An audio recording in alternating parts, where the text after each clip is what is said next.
team's first photograph in spring training, like the day it was announced that the Braves were moving to Milwaukee, they took a team photo, and it's actually in my book. Half the guys are still wearing baseball caps with the letter B on it because they hadn't made enough hats with the letter M on it. And, the move was so abrupt, but it was also because Perini was playing his cards very close to his vest, because the idea of moving a franchise was very progressive, very aggressive. And, there was a lot of, talks, behind closed doors and, in corners to, where Perini really had to reassure Major League Baseball and in this case, the National League, that, moving out of Boston and into Milwaukee was the right thing to do. And so when the vote finally happened and it was announced and the news was made public, it caught everybody by surprise.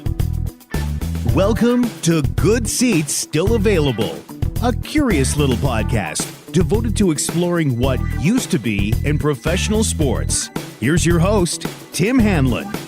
Hello, gang. How are you? Despite all the obstacles, we are back for yet another episode of our favorite podcast exploration of what used to be in professional sports. Yes, Good Seats still available. Thanks for joining us. If it's your first time here, welcome.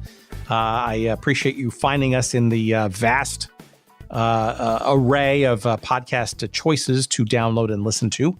And if you're a return visitor, well, I hope we don't disappoint you, for another episode. But thanks for coming back nonetheless. Today, we're going back to baseball. And we always love talking about baseball because it is a sport that lends itself, I think, probably the most to rich and colorful stories. It's obviously the most chronicled sports in the American landscape. But and today, I don't think is any exception. If you're an Atlanta Braves fan and you've somehow figured out a way to enjoy the team in its new digs up in the northern suburbs of Atlanta, you owe it to yourself clearly to know and remember the fact that the Braves are probably one of the, if not the longest lasting franchises consecutively in Major League Baseball. They started way back when in the late 1800s as one of the original franchises in those early years and leagues, and wended its way through some relatively morbid years in Boston, but then really took the world by storm, especially in Milwaukee when they moved to Milwaukee in 1953 and lasted from 53 to 65. 1965, they did the Braves of Milwaukee. And that's our conversation today with our guest, Bill Povletich, who is the author of a wonderful book about the Braves. And it's not easy to find a whole bunch of stuff about the specific time period that the Braves were in Milwaukee. The book is called Milwaukee Braves, Heroes and Heartbreak. And Bill is also the writer, director, producer of two documentary films about the Milwaukee Braves, one of which is called A Braves New World that he did with and for Milwaukee Public Television back in 2009. And a couple of years prior to that, did a 50th anniversary celebrating the 1957 World Championship team of the Milwaukee Braves. That film came out in 2007, was on Fox Sports back in the day. So Bill Povletich is probably arguably the one of the most knowledgeable folks around the history and the import of the Milwaukee version of the Braves from the late 50s and early 60s. That's our conversation today. It's really intriguing. Some very interesting things that I did not know about the team. And it's very also interesting to understand the unique dynamic that existed for a relatively brief period of time between the city of Milwaukee, the state of Wisconsin, and this baseball team, especially when it arrived. It was clearly a love affair, not a long-lasting one, but it has repercussions, and it also has some very interesting dynamics to the game of baseball writ large that I think arguably are not fully well known. And hopefully you will understand some of those from our conversation with Bill Povletich in just a couple of seconds. Of course, before we get there, we do want to tip our baseball cap to our friends at Audible, who has been kind enough to allow us to continue to promote their product And we appreciate you giving them a try. If you haven't already, please do so. And of course, by trying, what that means is a free audiobook download for you to enjoy and a free use of the Audible service for 30 days. When you go to audibletrial.com/goodseats to initiate such. Again, audibletrial.com/goodseats. That's your place to get a free audiobook download and a free exploration, if you will, of for 30 days of the Audible service. You can cancel at any time. And, look, there's you have one shot for free to get one of 180,000 plus titles in every genre, or just about every genre you can think of, in audiobook form. If you can't find something from that vast array of choice, perhaps you're on the wrong planet. Give it a try. You'll love it. I do. Audiobooks are awesome, and Audible is probably the best at it. audibletrial.com/goodseats. That's for your free audiobook download and your free 30-day trial. Thanks for giving it a try. We appreciate it. I'm sure Audible does too. And we appreciate their sponsorship very much. All right. So we are done with our promotional spiel, and we are now moving on to our interesting, as always, conversation with Bill Povletich about the Milwaukee Braves from the 50s and early 1960s. Enjoy. I grew up in Mequon, Wisconsin, right outside of Milwaukee, and I grew up during the age where the Milwaukee Brewers, went to the World Series. So you had heroes like Robin Yount and Paul Molitor and Cecil Cooper and Raleigh Fingers, and I was really excited about them, and would love bragging about them. And then everyone's like, "Wow, if you think these Milwaukee Brewers are awesome, you should have been here for the Milwaukee Braves." So I always grew up with this passion to learn more about the exploits of Hank Aaron and Warren Spahn and Eddie Matthews and Lou Burdette and Del Crandall. And, I ended up, loving baseball as a kid, loving sports as a kid, and, dove into radio, television, and film as a career. And I began doing documentary films for the History Channel back when the History Channel produced documentaries on history, not on flea markets and rummage sales. And came across a book called Henry Aaron's Summer Up North, which chronicled his year of minor league baseball up in Eau Claire, Wisconsin, when he played for the Bears. And it was a fascinating story, and it really kind of sent me on this baseball journey where, it really rekindled my love for baseball, really rekindled my love of history, and it really, brought me into the world of the Milwaukee Braves in a very organic fashion. And I decided to, pursue that passion, and I wanted to write a book about them. So I started doing research, and I started pitching the book, and it was amazing how many people were interested in the story, but at the same time said, there's no market for a dead baseball franchise, because Atlanta didn't acknowledge the Braves years in Milwaukee because they want you to focus on the Atlanta years, and Milwaukee doesn't want to focus on the Braves because they want you to focus on the Milwaukee Brewers. So, I ended up, after a lot of diligence and a lot of work and a lot of rejection letters, my book, Milwaukee Braves, Heroes and Heartbreak, found a home at the Wisconsin Historical Society Press, and I couldn't be happier. Well, so that's really interesting. So we, a lot of our various journeys into leagues and teams and things, there are certain, there is a certain a nostalgia or gap in such, right, for those teams and leagues. And perhaps there's a wistful memories or financial problems, or frankly, as time goes on, people just sort of lose touch or forget them all. But to me, these are like these are nooks and crannies of history that potentially become or could become forgotten without sort of, delving back into them and trying to at least record them in some way, shape, or form. And I think it's not lost on, look, I'm a soccer guy by history. I grew up watching North American Soccer League teams come and go back in the 70s and early 80s. And I see Major League Soccer today sort of on one level embracing some of the history of some of those past teams that were long forgotten, and yet with the other arm kind of pushing them away because they want people, to your point earlier, you want to kind of focus on today's league and growing it today without sort of the pesky stories of the past that may not be convenient. Well, not even so much if they're convenient or not, but they don't have a direct financial tie to the current organization or the current franchise or the current league. So that's where like the USFL is a prime example where there's a lot of nostalgia for that, but because the NFL does not financially benefit from the nostalgia of the USFL, they distance themselves from it. Or some of the old minor league hockey leagues and franchises, or like you said, the North American Soccer League, or the World Football League. They're all fascinating leagues. They've all had an impact on sports. And that's one reason why when I first thought about doing this book on the Milwaukee Braves, because there wasn't there wasn't a lot in the marketplace, as far as books and kind of capturing the team's history, other than Bob Beege wrote a phenomenal book called Milwaukee Braves, a baseball eulogy. There wasn't a lot out there capturing the history of the Milwaukee Braves at the time.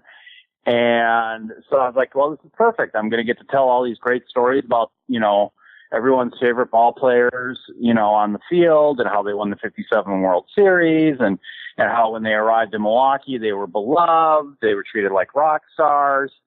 And the further I went down the rabbit hole, so to speak, the more fascinating I found the Milwaukee Braves story, because one aspect that was never really chronicled at length was the impact and influence the Braves had on all of professional sports.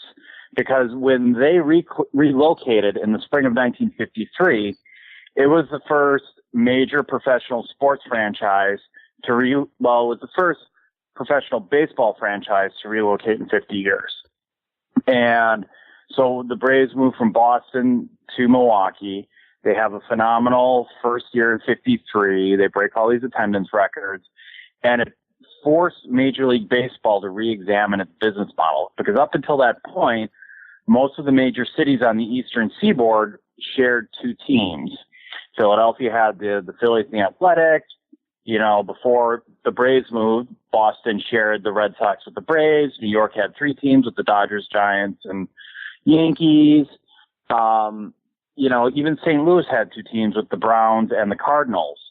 So all of your baseball teams were really, shoved into very specific corners and very specific metropolitan locations. And the Braves' success in a region, because at that point Milwaukee was considered more of a region than a metropolis, it forced baseball to start re-examining places like Dallas and Kansas City and Minneapolis. And it essentially, the Braves' successful move after the 53 season proved, you could make baseball work in these other baseball-starved areas. And it created an urban arms race where cities started competing with each other to acquire this major league status of obtaining a sports franchise. Because, when you compared the financials, especially like on a city and a community level, pre-baseball franchise and post-baseball franchise in Milwaukee, between say 52 and 53, you saw the financial impact. There were very tangible numbers associated with the Braves arriving in Milwaukee. And whereas other cities, baseball grew in popularity with the city. So there wasn't this, line in the sand where you could easily track the financial and also the intangible influences of community pride of a sports franchise coming to your city. So Milwaukee really changed the game on that level. And what was also fascinating about that was how progressive the community leaders of the city of Milwaukee, the county of Milwaukee, and all of southeast Wisconsin were, as far as they built a baseball stadium. They built Milwaukee County Stadium prior to the Braves agreeing to come to Milwaukee. And they built that city essentially as bait, as lure, to say, hey, we got this beautiful stadium. Who wants it? And, that was really progressive thinking. So that also, was one of the blueprints for, the urban arms race and the combat that would happen between communities to try and lure franchises away from other cities. Well, maybe we should kind of go back to 52, 53 when the beginnings of that process were kind of underway, right? So the owner at the time is this, I don't even know where Lou Perini's background and his source of money were, but he owned the team after, I guess, buying it when it was still in Boston. Maybe you can give our audience a sense of sort of what was sort of swirling in his head with this franchise that was clearly on the decline, at least attendance-wise, and even on field, right, in Boston. Lou Perini was a construction magnate. He was a big deal in the construction world where he got big government contracts. He was working all over the Eastern Seaboard. And he and some of his business partners, who were nicknamed the Three Little Steam Shovels, purchased the Braves when they were in Boston. It was a fledgling franchise. They were always the second team in Boston. And he eventually bought out his partners and took control of the team. And first and foremost, Lou Perini was a businessman. He loved baseball. He loved the glamour of owning a team, being able to take potential clients to games, put them in, at the time, the owner's box, and wining and dining them during a baseball game. And, and he loved baseball, but the Braves were always a business first. And even though they went to the 1948 World Series, eventually losing to the Indians, the team never did well attendance-wise. Financially, they were always struggling because they were the second team in Boston. And what happened was, Milwaukee started to court him, and ironically enough, Bill Veeck, who used to own the Milwaukee Brewers, which was the Braves minor league team at the time, was trying to lure the two of them to Milwaukee as a major league franchise. So the St. Louis Browns and the Boston Braves are both being lured to Milwaukee. And Bill Veeck essentially had a handshake agreement to move to Milwaukee, but Lou Perini blocked it prior to the 52 season because he owned the rights to the city of Milwaukee because he had the minor league Milwaukee Brewers franchise there, which was under the affiliation of the Braves. So, it kind of put Lou Perini into a pickle because here he refused another major league team to come in, but, and everyone was pretty fired up about it. But, behind the scenes and, behind closed doors, Lou Perini was quietly and very cloak and daggerishly making plans to move the Braves as early as, in like 52, because I got to interview Lou Perini's son, David Perini, who was off at college at the time. And one time he came home from college and had dinner with his mom and dad and this man named Fred Miller, who is, at the time was running Miller Brewery. And Fred Miller was literally at the dinner table talking to Lou in front of David's mother, about, Milwaukee would offer Lou Perini if the Braves came to Milwaukee, and they were speaking in code, and David and his mother had no idea what this conversation was about until after it was announced that the Braves were moving to Milwaukee.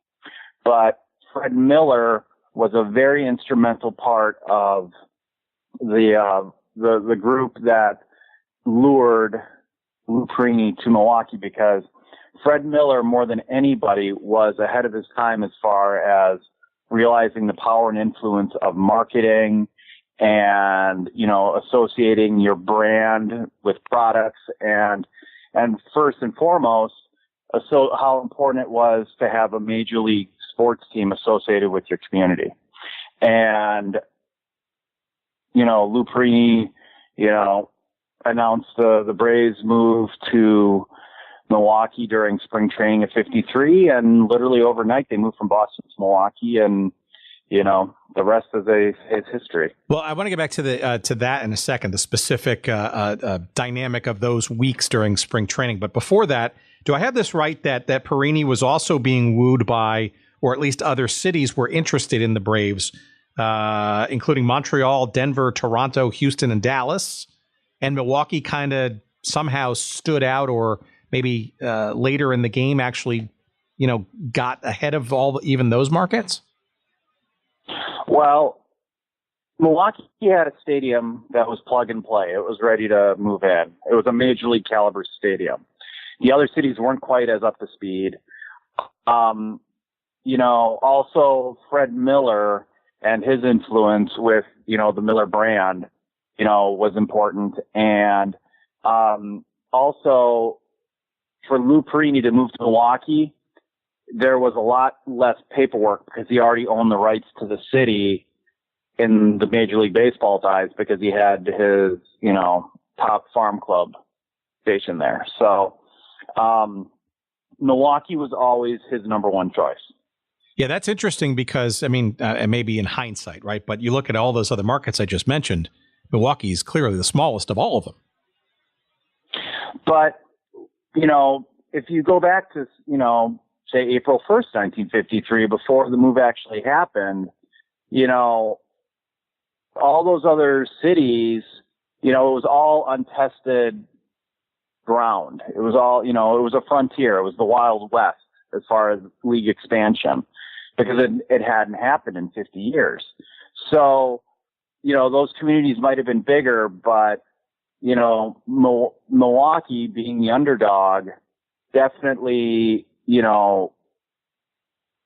I guess you could say their plan was really focused. The entire community was behind the franchise. And, and that's where I go back to Fred Miller, because he was a very influential man. He was running a multi-million-dollar brewery at the time that was, exploding, because that's when Miller was the champagne of beers.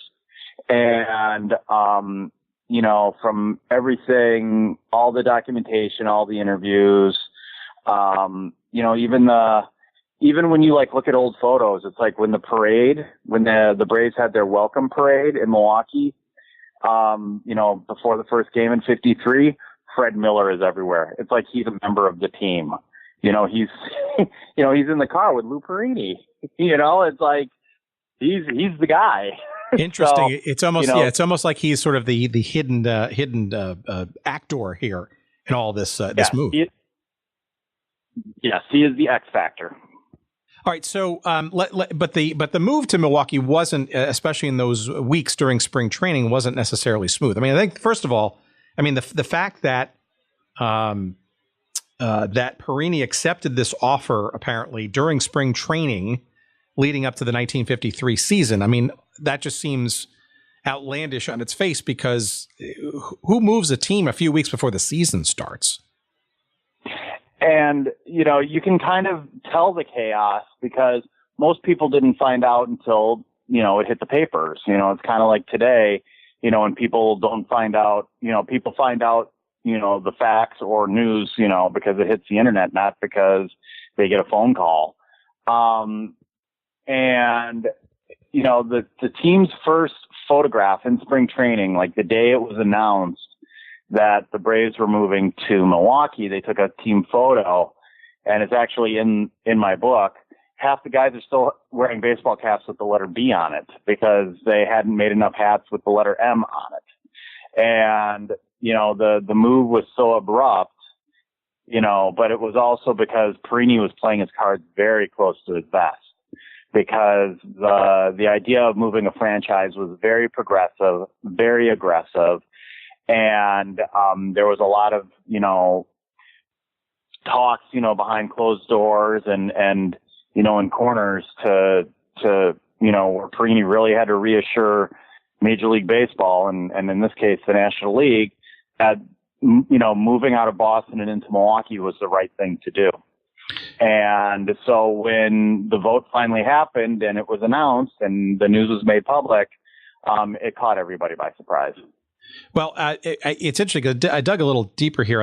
My understanding is that there was a potentially pivotal week in March of 53 where, if I have this right, correct me if I'm not, the league apparently voted and approved the move, but the commissioner, Frick, came in and stopped it on the 7th of March in 53, arguing, like I maybe argued earlier, that was kind of too soon to the beginning of the season. And then Perini, I guess, maybe in a choreographed way, kind of announced that the move was off. And in steps some of the state officials from Wisconsin, because apparently around that time, the U.S. Congress had been investigating baseball for its antitrust protection, and they rattled the cages. And then I guess Frick backed down a week later, and the move was allowed to happen. So it seems like there was some static, some real static, for a good week there that maybe this team would be moving, but they may be not moving, and then ultimately moving again. Yeah, I mean, that's, the move at the time was so gigantic and so, against, what most traditionalists were thinking. It's not surprising that there was, a lot of forwards and backwards. I mean, you even see it now, like with the Oakland Raiders' potential move to Las Vegas, or, the Chargers move from San Diego to Los Angeles, where even after a team announces it's moving, there's still all of this, scuttlebutt about, is it really happening? Do they have all their ducks lined up? Some of it's true, some of it's rumor, some of it's, hard feelings. As I always like to say, in the end, the Braves moved. So, that's history is written by the winners. And so in this case, it's written by the Braves who, got to Milwaukee. And, we can definitely get into it later, but what's the irony is how the blueprint that Milwaukee used to ultimately lure the Braves out of Boston was used against them by Atlanta. But we'll save that for later. Well, sure. Okay, but let's talk about 53 then, because what a move, right? Because instantly it was proven, to be wildly successful, right? Yes. Yeah, they ended up breaking attendance records. They ended up, obviously going from basement dwellers to, being in the pennant race until the end. The players, were treated like rock stars. They couldn't walk into a restaurant without, they would be, their meals would be comped. They'd walk into a grocery store. They walk out with free groceries. They had, like freezers in the clubhouse that were stocked full of ice cream and milk and meats.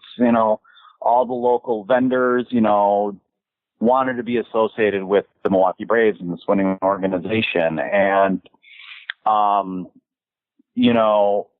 then obviously the intangibles that Milwaukee enjoyed from the Braves, because Milwaukee County owned the stadium. And even though they, I want to say, charged the Braves $1 rent that first year, something ludicrous like that, because they just wanted the team in Milwaukee. The city and the county still made tons of money because, they owned the parking. They had their hands on the concessions in the stadium. They, obviously they increased bus routes to get to Milwaukee County Stadium, which was the first stadium not in the heart of a metropolitan area.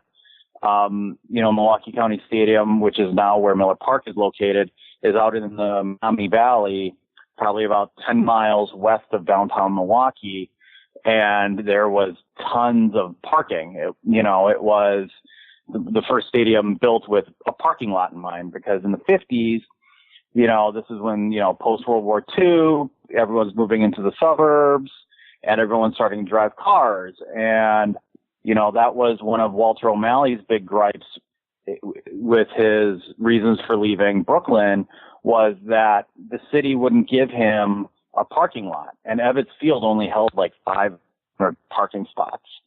And he's like, the future is cars and parking, and that creates more revenue. And so he saw what Lou Perini did with County Stadium in Milwaukee and was like, look at all that parking. That is lots of money. So, all of these new revenue streams were created for the city and county of Milwaukee and the state of Wisconsin that went beyond ticket sales and concessions at the ballpark that really, in addition to the team being successful on the field, were, outrageously successful financially.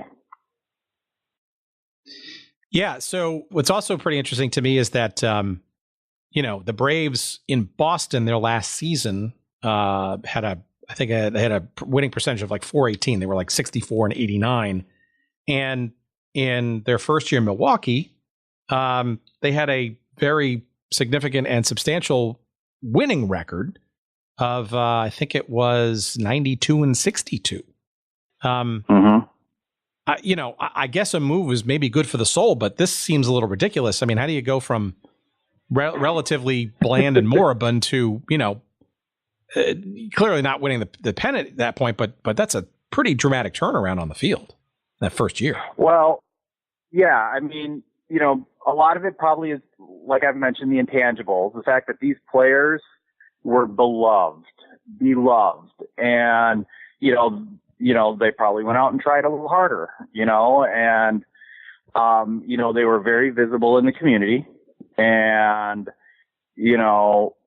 and celebrated, and, it boosts a man's pride, when you're treated like that. You want to go out and do, hustle a little harder, but also, the Braves kind of had a youth movement when they arrived in Milwaukee, where, when you look at the roster turnover between 52 and 53, Eddie Matthews was a rookie in Boston in 52, and he really kind of hit his stride when he got to Milwaukee. And, Billy Bruton, was in center field, and, and Del Crandall had just kind of showed up, and you had your wily veterans like, Warren Spahn and, I'm trying Joe Adcock, but, for the most part, the Braves, very quickly turned over their roster, and most of the faces and names you associate with the Milwaukee Braves really hit their stride when they arrived in Milwaukee. And, Hank Aaron, ended up, playing in 54, and Wes Covington, and, Johnny Logan, all those guys, really came into their own in Milwaukee. And that speaks a lot to, Bob Quinn's, John Quinn's, right? John Quinn, the general manager. I get John McHale and then Quinn. Quinn, the general manager, did a great job stocking the farm system.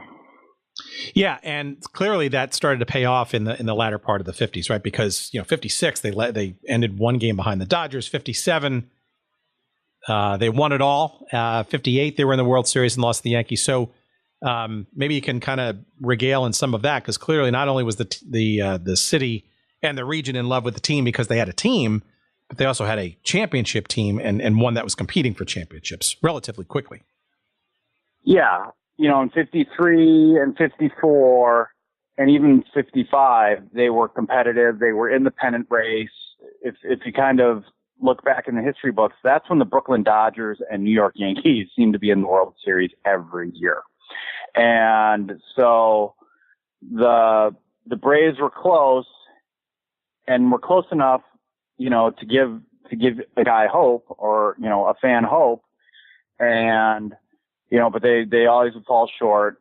During the 56 season, Charlie Grimm was their manager. They ended up relieving him of his duties because management thought he was too player friendly, and brought in Fred Haney. And Fred Haney ended up steering the franchise to its World Series victory in 57 in 7 games over the Yankees. And then falling short in 58 and losing Game 7 of the 58 World Series after the Braves had a 3-1 series lead. And then even in 59, they were tied for the best record in the National League, and then lost a 3-game playoff to the Dodgers to get the pennant there. So essentially within 4 seasons, they were 2 games away from making 4 World Series appearances. So that's, was, as dominant as you could get in the 50s if your name wasn't the Brooklyn Dodgers, which is really a testament to John Quinn, the general manager at the time.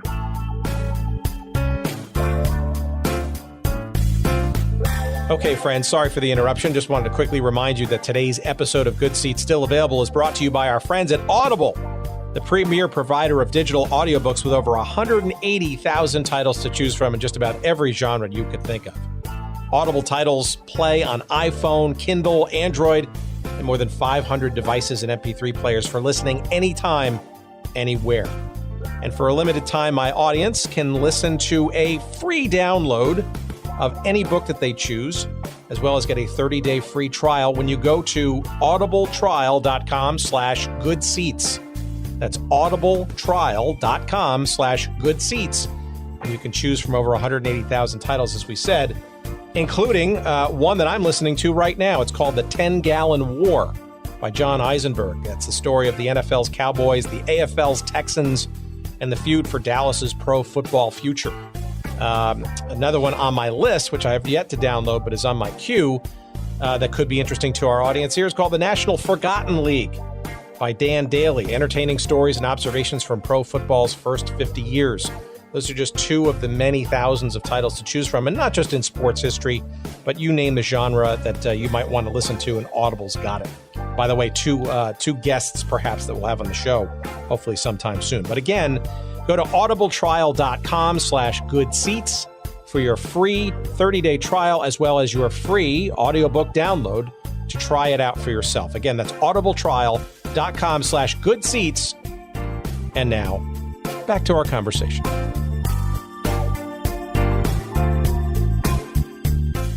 Well, and clearly some notable and Hall of Fame names, right? So we mentioned a few of them, but maybe now's a good time to kind of maybe speak about some of the contributions. I mean, Hank Aaron, right? Probably needs no introduction, right? But in 57, he was the league MVP. He led the league, not a surprise, National League in home runs, right? Which obviously would accumulate to be even a bigger story later in the 70s. I mean, you had a pitcher in Lou Burdette who basically, in 3 games during the World Series was, there's no mistake as to why he was the MVP of that series over the champion the Yankees. But maybe you want to talk about Aaron or Burdette, Warren Spahn, you mentioned, who was more of a veteran, and Eddie Matthews, clearly, right? Somebody who played in Boston and in Milwaukee and in actually for a year in Atlanta. Maybe some of the contributions of those guys could be something you could kind of speak to.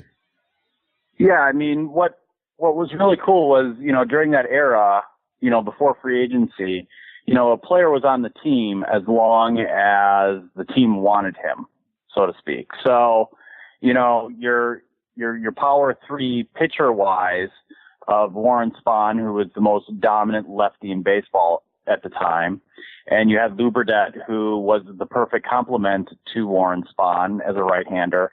And then the third one, who is sometimes kind of forgotten in the history books, but Bob Buell, who, the 3 of them, that was a very formidable trio that, back in the days when it was essentially a 4-man rotation, you had to face the 3 of them.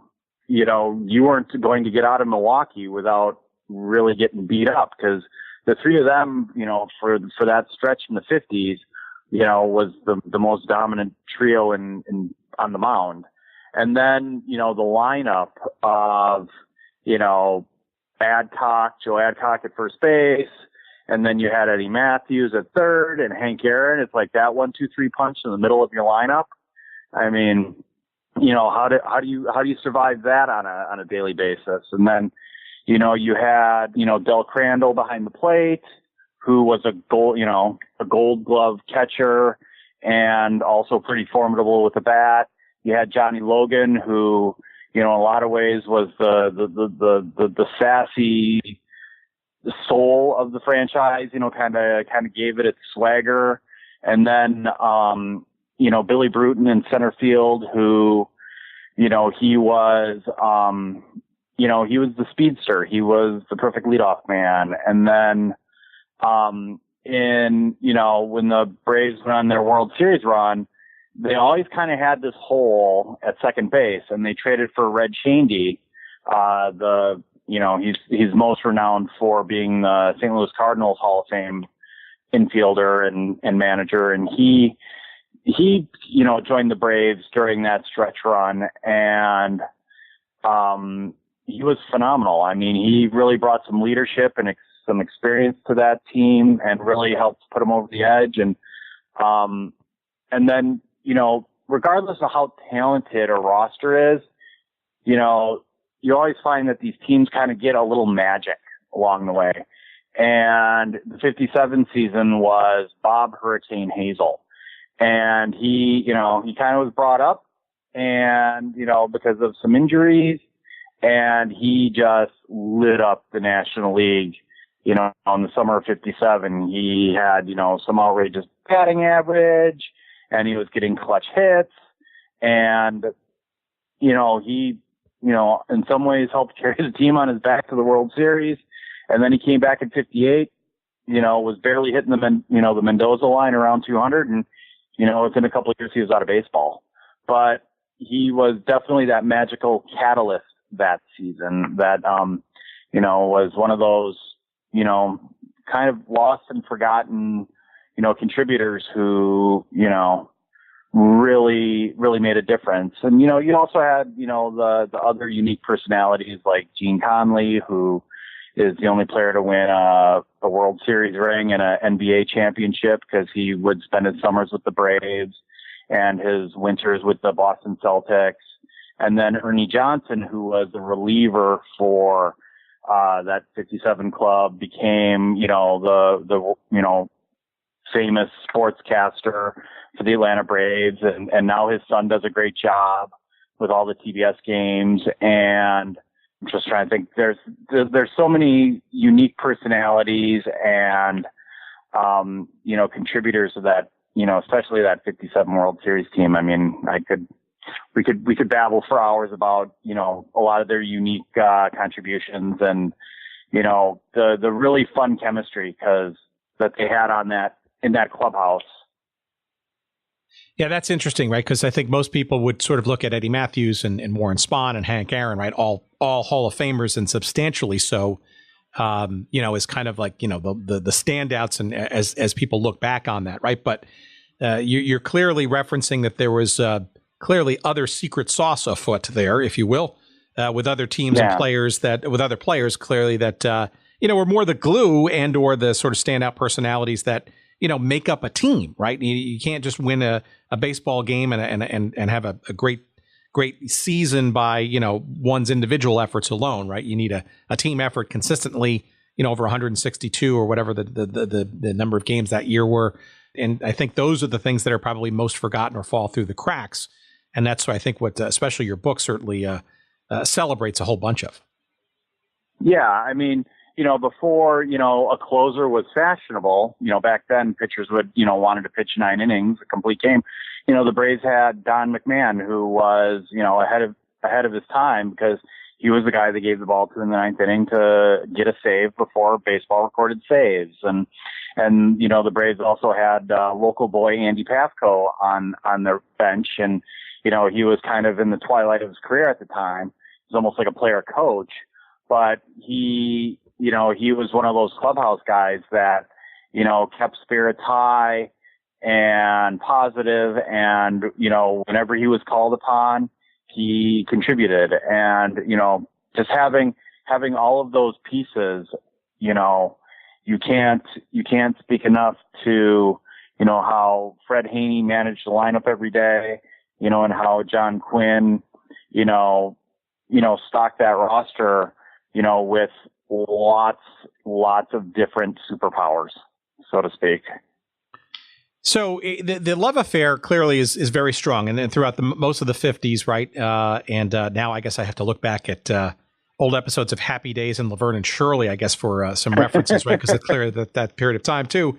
But circa 1960, 61 or so, right? Things start to, I don't know, slow down, right? I know in 1961, for example, 54 through 59, from what I can tell, the team was averaging each year around 2 million plus fans, which is, amazing, especially during the 50s, right? Yeah. Boom times, no doubt, but still 2 million fans for a season of anything, regardless of the era, is pretty impressive. But in 61, they were down to a 1.1 million, and then apparently 62 through 64, they were averaging in the high, the 800,000 fan sort of range. What happened? Why did the luster start to diminish, would you say? The Braves' high point in attendance was the 57 season. And they won the World Series, and, they climbed the mountain. And by 58, it was almost like some of the fan base, the novelty of the Milwaukee Braves and the phenomena that was the Milwaukee Braves by 58 started to wear off because they had done it. They had won.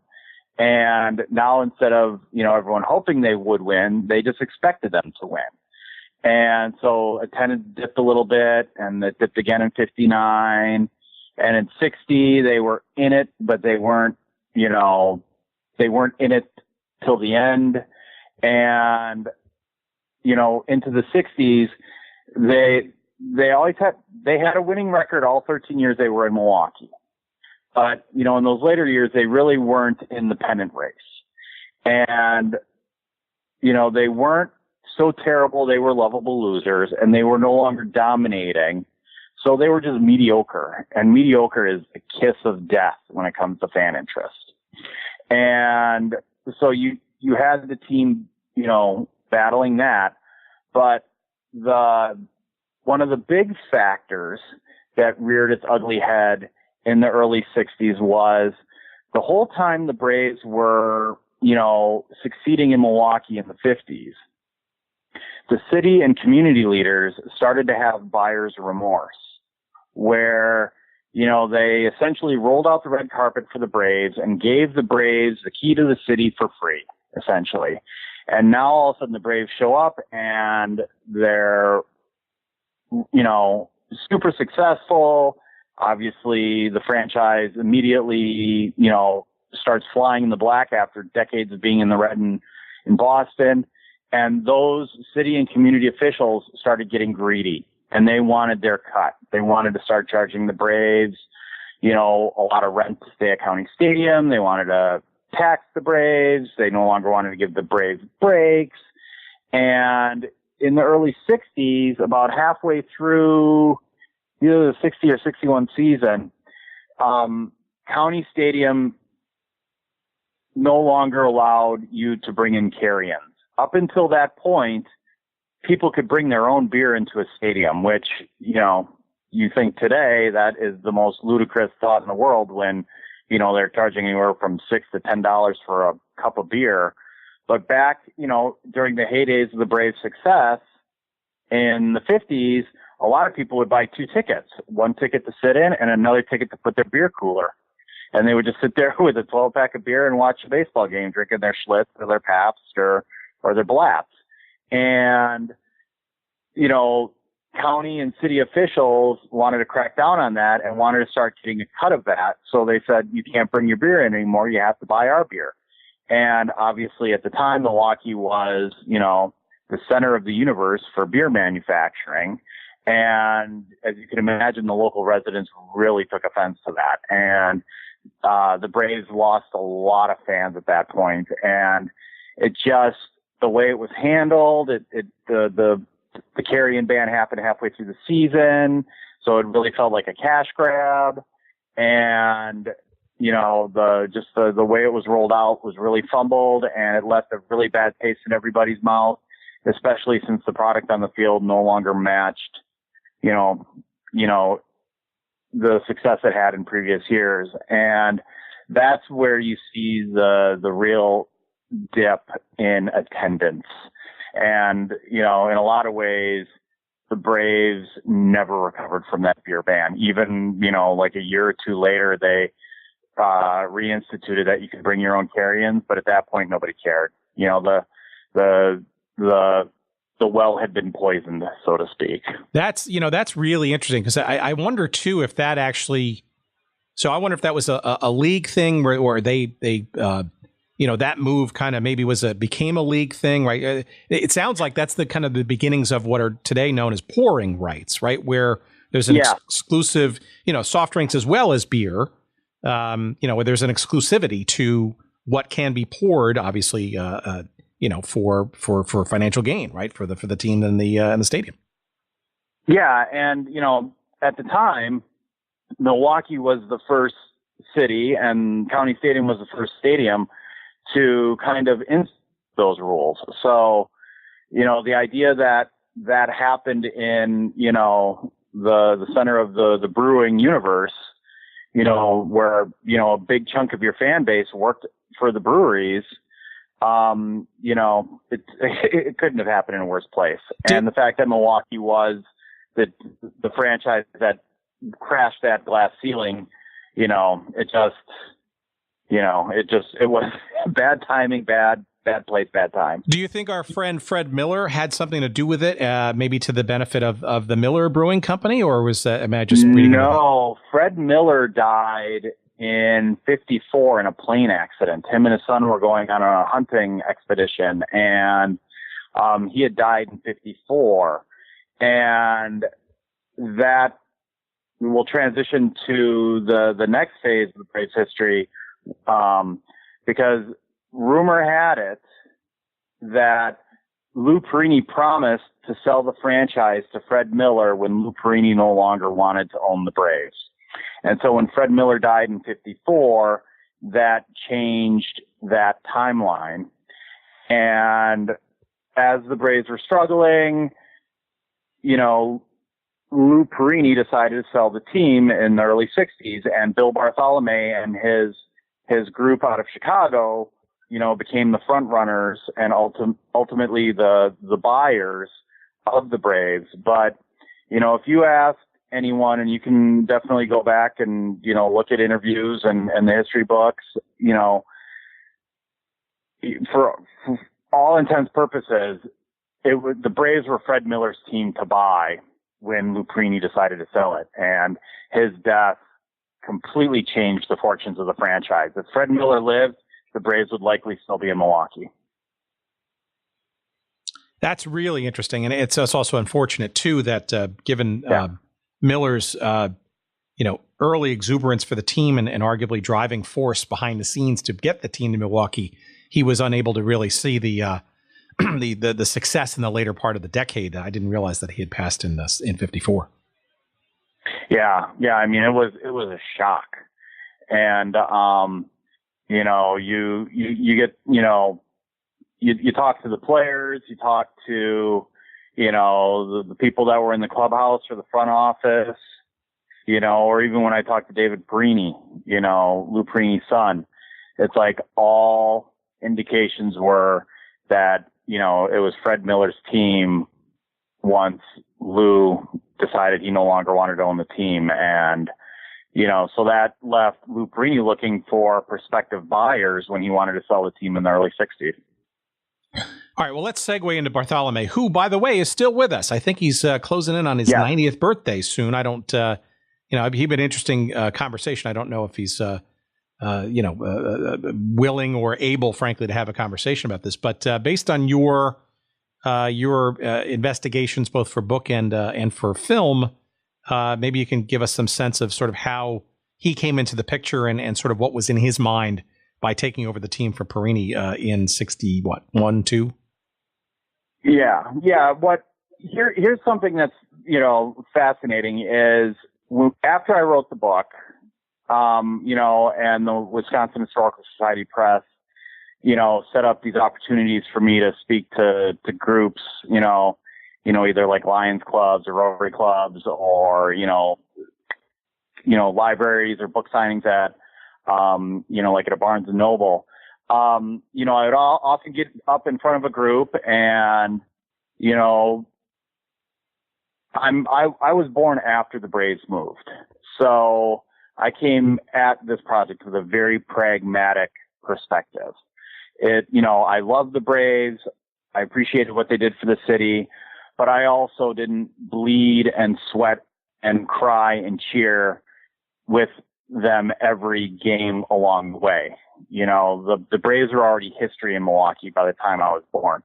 And I would get in front of these groups and I could see them looking back at me. And these are, men and women who were at County Stadium for Warren Spahn's no-hitter or, Hank Aaron's pennant clinching home run.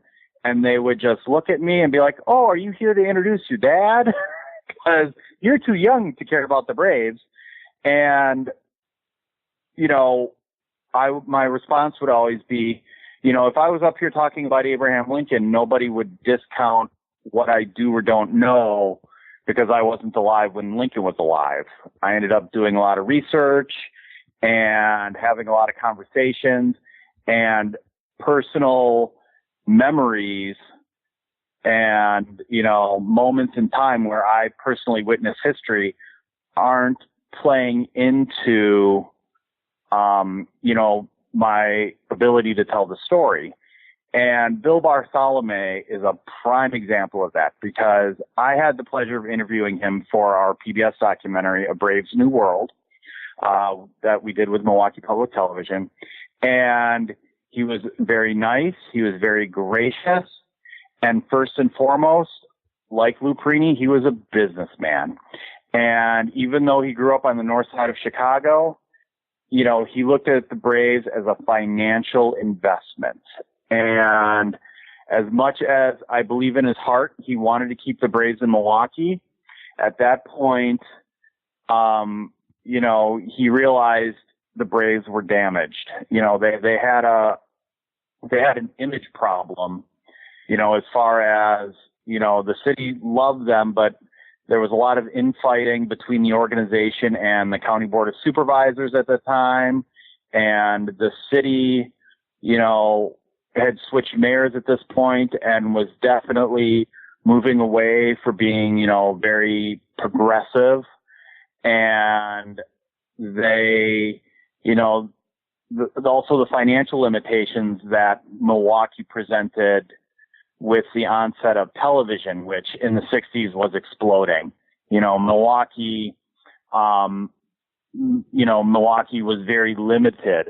And Bill Bartholomew, saw all of this, realized the apathetic, fan base, and, decided that he wasn't going to, the Braves were not going to be a wise investment if they stayed in Milwaukee. So then he started shopping the franchise. And this is after, the Braves even had a stock sale similar to what the Green Bay Packers did or have done throughout history. And the Packers have always had resounding results. But, when the Braves did it in Milwaukee, hardly anybody bought stock. So that fundraising attempt to kind of create some equity in the franchise, really proved how apathetic the fan base was. And that's when Bill Bartholomew started looking elsewhere. Why Atlanta? Well, first and foremost, television. Because in the 60s, television was exploding. This is when, the NFL and then obviously the AFL, were exploding. Television was becoming a very financially gratifying medium, especially for sports. And Milwaukee, where Milwaukee is located, it's boxed in because to the south you have Chicago. To the west at that point you had, Minnesota. And to the east you had Lake Michigan. And there isn't much to the north. So Milwaukee's television market was very small with very little growth potential. And Atlanta, like I mentioned earlier, lured the Braves to their city with the same business model Milwaukee did. They built a stadium, that was ready to move in.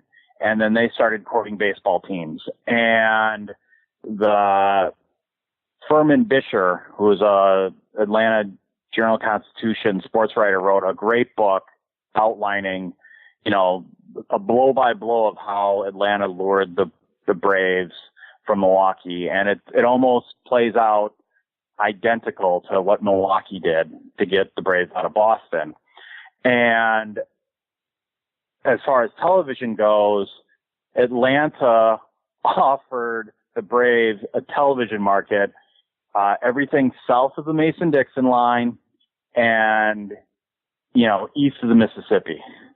So, you have, all of those southeastern states, Florida, Georgia, Mississippi, Alabama, Louisiana, Tennessee, southern part of, Virginia, the Carolinas, it was enormous. And Atlanta also had a lot of corporate sponsors that, Milwaukee still had Miller, but Atlanta offered up Coca-Cola and Kodak and dozens of other really big franchises, because at the time Atlanta was, the unofficial capital of the South and was a booming city. So they were very hungry for baseball, and they essentially extended an offer, the Bartholomew and his group could not refuse, because from a business standpoint, it was the smart thing to do. And, you take away passion and loyalty and tradition, and if you just look at the numbers on a spreadsheet comparing the two, it's a slam dunk. There is no question from a financial standpoint why the Braves moved to Atlanta. Personally, it's sad because I would have loved to have grown up, with the tradition of the Milwaukee Braves, but, with ignorance being bliss, I grew up a Milwaukee Brewers fan, and I'm happy because they've created some really fun traditions and fun memories along the way. But, Bartholomew and his group, once they checked the math, there was no stopping their move. And Major League Baseball knew it as soon as the offer was extended, and there was no stopping the Braves moving. It was, a manifest destiny, if you will, where baseball was going to move into the South. The Braves happened to be the team to do it first. And October 64 is when he announced that they were moving to Atlanta. It seems like he also, though, was trying to do that somewhat quickly, because apparently Kansas City was also in the mix to go to Atlanta too, right? Yeah. The A's, of course. Yeah. Charles Finley was, shopping his athletics franchise around, and ultimately he took him to Oakland, but, and he had already moved him from Philadelphia. He was definitely an opportunist. And, so there was, this urban arms race, happening, and, Atlanta was the crown jewel at the time. And, much like Milwaukee with the St. Louis Browns, who eventually became the Baltimore Orioles, the A's were also being courted, which, kind of forced Bartholomew's hand, and he, moved the team, announced the move. And then, the city of Milwaukee fought back, and it got caught up in the courts, which created the lame duck season of 1965, where, the move was kind of stuck in the courts, but it's really hard to keep a franchise from moving, if a franchise wants to move, and that's ultimately what happened. Well, maybe this is a good way to sort of, as a denouement here, let's talk about 65, because while a lame duck season, and it seemed to me that the first part of that season, the fans voiced their displeasure by attending games in the low thousands per game. Mm-hmm. And what happened, ironically, during the middle of the season? They got hot, didn't they? The team. Yeah, they got hot, but they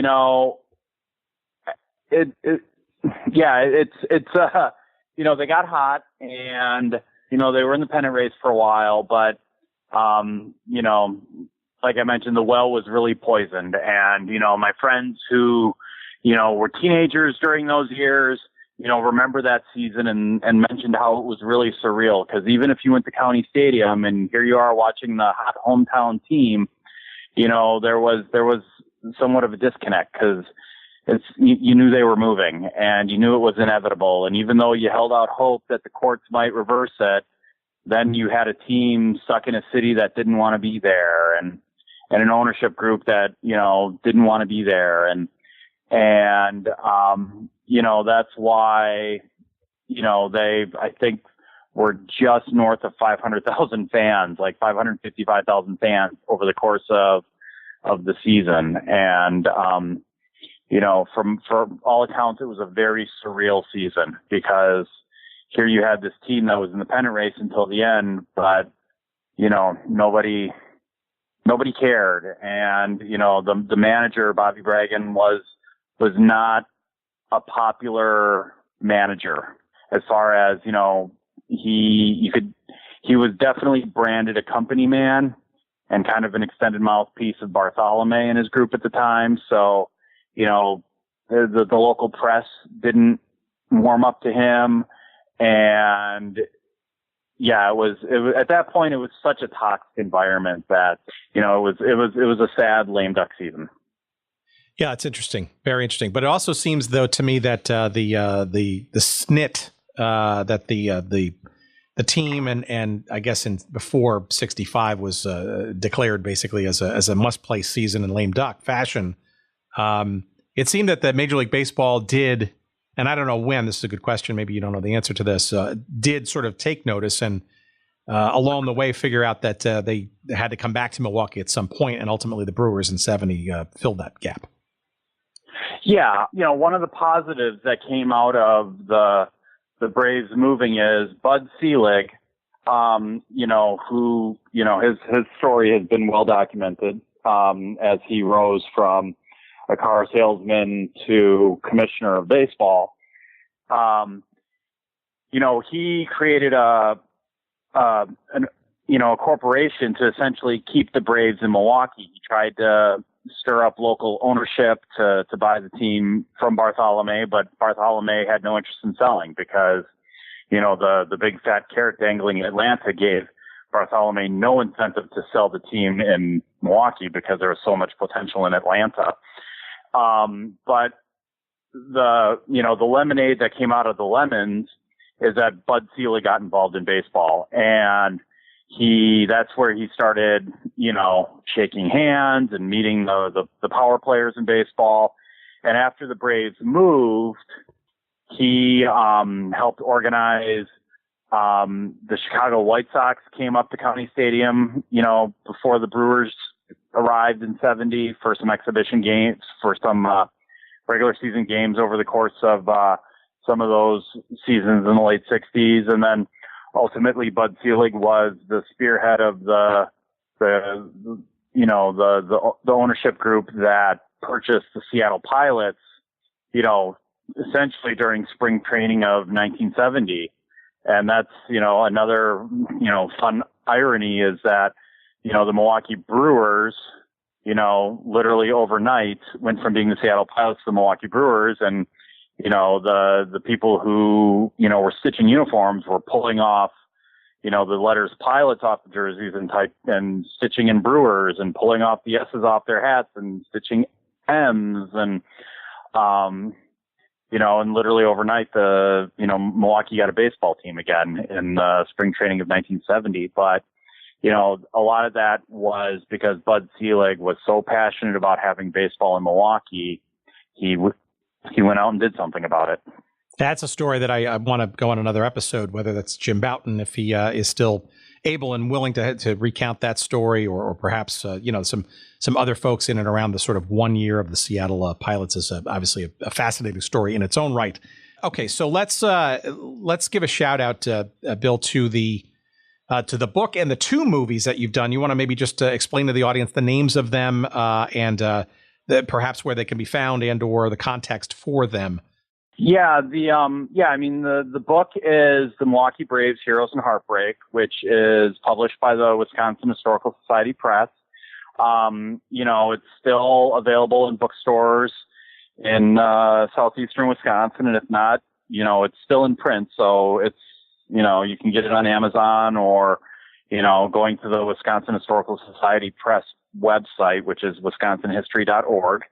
And then when I did that, it led me down the rabbit hole, so to speak, to do a documentary in cooperation with the Wisconsin Historical Society Press and Milwaukee Public Television and PBS called A Braves New World. And that's also available through the Wisconsin Historical Society and probably easily found on their website, A Braves New World. And that is the documentary where we really follow the financial breadcrumbs of the Braves move from Boston to Milwaukee and then from Milwaukee to Atlanta, and how the Braves spurned this urban arms race that ultimately resulted in communities competing against one another for major league sports clubs and justified baseball's manifest destiny west, where, like I mentioned earlier, Dallas got a team, Kansas City got a team, Minneapolis got a team. The Dodgers and the Giants moving from New York to the West Coast is a direct result of Lou Perini's success in Milwaukee, because even Walter O'Malley quoted that as his argument for why the Dodgers deserve better in Brooklyn. And if they can't get a better stadium and more parking in Brooklyn, he's going to Los Angeles, because that's where baseball is headed. And he wanted to be the first one there.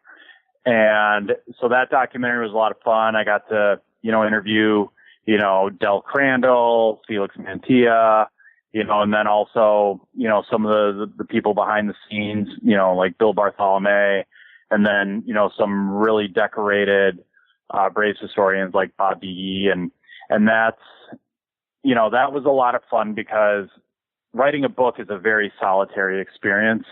You're sitting there, hunkered over stats and newspaper articles and pulling quotes out of books and interviews, transcripts. And it's fun because you're almost like Indiana Jones, but with, baseball history. But doing the documentary where, you get we went down to Atlanta to interview some of the major players, and, we, went to Chicago to interview Bartholomew, and, we were in Milwaukee, and we got to, visit some archives, of old Milwaukee Braves memorabilia and history. It's like, that was fun, because that's one of those, bucket list life memory moments where you're like, I'm holding, a 1957, World Series ring, or, I'm holding Eddie Matthews jersey, or, here's a stock certificate from when Bartholomew's group tried to rally financial support. And, you're actually witnessing history, and that was a lot of fun. And, along the way, we did a special for Fox Sports Wisconsin called Milwaukee Braves: The Golden Legacy, which was a celebration, the 50th anniversary celebration of the 1957 World Series championship team, which was held by the Milwaukee Braves Historical Association. And I don't know if that DVD is still in print, but I believe there's still copies floating around. But yeah, that was called Milwaukee Braves: The Golden Legacy, and that was, kind of commemorating the 1957 World Series team. So those are the three projects that I did that were, directly associated with the Braves. And along the way, I've written a few books on the Green Bay Packers, including Green Bay Packers, Trials,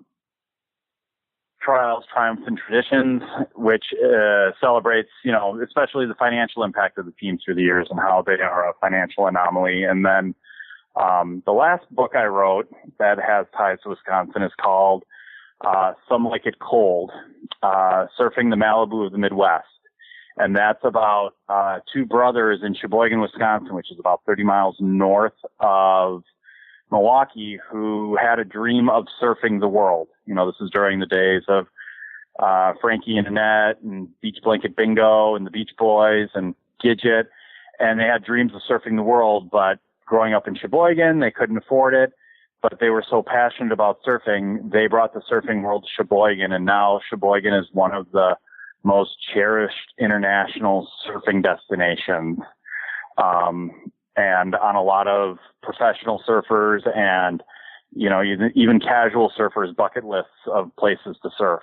So I have been to Sheboygan. I live in northern Illinois. It lives about 30 miles north of Chicago, and I've been to Sheboygan. I didn't even know that. That's amazing. Yep. They for 25 years they hosted the Dairyland Surf Classic, and which was the largest freshwater surfing contest in the world. And it's a lot of people call Sheboygan the Malibu of the Midwest.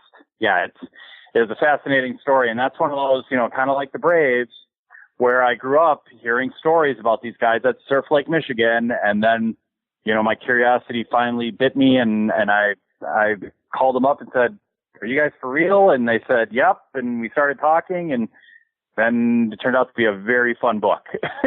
Yeah, so you West Coast surf snobs, you can't get a good bratwurst in Malibu, that's for sure. The real Malibu. Anything else you want to plug, including your day job and what you do for a living and all that fun stuff? How can people get in touch with you? Probably the best way people can get in touch with me is, I'm on Twitter and Instagram at Povletich. You type in Povletich into a Google search, odds are I'm going to be the guy that pops up, just because, there's only a handful of us on the planet. And doing these Packers and Braves and surfing projects, they were passion projects. It's one of those where, you have your day job that feeds your pocketbook, and then you have these passion projects that feed your soul. And so to have the opportunity to do them, I've been very blessed and very fortunate because, I've had a lot of bucket list moments through the years doing these, and, and who doesn't love to talk about the Milwaukee Braves, right? Well, and there you go. And so I'm sure another element for your bucket list concluded today with this conversation on this little podcast we call Good Seats of the Vote. So, Bill, thank you. This has been awesome. I especially think it's especially interesting that we've delved in a lot of teams and leagues and all those kinds of things, and clearly a lot of them, not all, but a lot of these stories emanate from some personal relationship or memories, maybe from childhood or whatever. But this is interesting. I mean, you've delved into a story that you had, if you will, no personal interest in, no dog in the hunt, if you will. And I think it's a testament to how you went about the process, even though you had no personal relationship with the team, having actually been born after the team was there. So very interesting. Yeah, I still love the Milwaukee Braves, and I'm fortunate I got to experience them through these projects because, their 13 years in Milwaukee were special.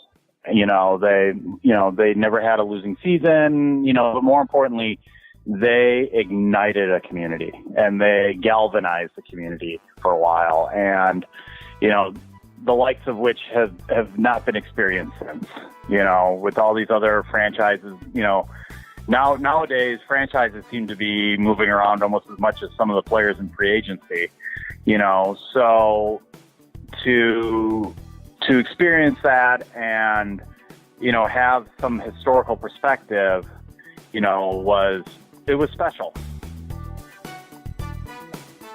All right, there's our chat with Bill Povletich, a very interesting one about the Milwaukee Braves of the National League in baseball. 1953 to 1965, short-lived, but a passionate love affair, very much so, at least in the early days in Milwaukee, and a part of Braves history that seems to be overlooked, and that's why we kind of delve into these conversations. And, look, some great stars, some all-stars like Warren Spahn and Hank Aaron, of course. This is amazing just memories of a team that, won the world championship in 1957.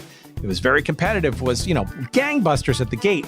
And look, the legacy of the team in what it meant for a growing nation, a prosperous one, and a rethink of how professional sports and their franchises were spread across that country, or potentially so, as populations expanded south and west and beyond the East Coast bastions and Midwest bastions of where baseball and pro sports had been. So a lot of not so obvious things that the Milwaukee version of the Braves led to, not only in Major League Baseball, but professional sports generally. And we thank Bill for his writings and his film and his conversation with us. So promotionally, make sure that you find that book that Bill wrote. It's called Milwaukee Braves, Heroes and Heartbreak. It is published by Wisconsin Historical Society Press. It is available wherever good books are found. You'll find a link to it on our website at goodseatsstillavailable.com. Just look for the episode with Bill and the Milwaukee Braves, and you will find a link to it. You will also find there a link to one of the two documentary films that we discussed. That's his 2009 work called A Braves New World. Don't forget the plural there, A Braves New World. That was produced in conjunction with and for Milwaukee Public Television. That is also available in DVD form. And again, you can find a link to that on our website for under our episode. I'm sure you can find it wherever good books and film are found, including Amazon and Barnes & Noble and all those kinds of great places. For us, we want to make sure that you remember that goodseatsstillavailable.com, as we said, is the place to always go to find out what's going on with our show. We've got so many more things lined up, not only including just great guests, but some other fun stuff, hopefully a Patreon page where you can kind of help support the show and get some goodies and some shout outs and all that kind of stuff. We got a newsletter in the pipeline and just some amazing, hopefully on-site interviews and all kinds of other good stuff. So keep tuned. If there's a topic or a sport or a team or whatever that you haven't heard that you're interested in, not only let us know, but keep listening, because you never know when we finally will get to your topic and your subject matter. So thank you for listening and staying with us. Twitter, at Good Seats Still. Please visit us there. Facebook, there's a page devoted to us, Good Seats Still Available. Instagram, a daily fun little image of historical note can be found at Good Seats Still Available on Instagram. So thanks for all that. And again, of course, our continued thanks to our friends at Podfly Productions. That's podfly.net if you need podcast production help and support. You can't find better people than Eric Begay, Jerry Payne, Corey Coates, David Gregerson, the entire team at Podfly Productions, podfly.net. Tell them that Tim Hanlon and or the Good Seats Still Available podcast sent you. Okay, I'm done. Thanks so much for listening. We'll take care. I hope you all take care of yourself, and we'll talk to you hopefully next week with another great episode. Take care. Bye-bye.